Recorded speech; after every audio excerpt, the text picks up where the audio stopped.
கிரகிக்க முடியாத பெரிய காரியத்தை செய்கிறவர் கர்த்தர். ஒரு நிமிஷத்துல சூழ்நிலையை தலைகளாய் மாற்றி விடுவார். ஒரே ஒரு நாளுக்குள்ள காரியத்தை மாறுதலாய் முடிய பண்ணி விடுவார். நம்மளால யோசித்து பார்க்க கூட முடியாது. இது எப்படி நடந்தது, எப்படி நடந்திருக்க முடியும்?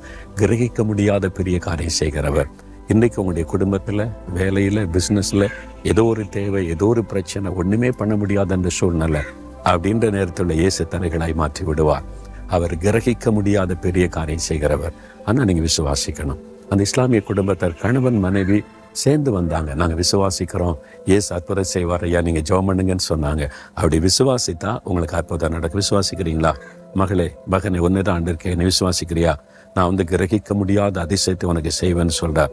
விசுவாசித்த இதயத்தில் கை வைங்க. ஆண்டவரே, நீர் கிரகிக்க முடியாத அதிசயமான பெரிய காரியத்தை செய்கிற தேவன், எனக்கு என் வாழ்க்கையில, என் குடும்பத்துல, எனக்கு இந்த காரியத்துல எனக்கு ஒரு அற்புதம் செய்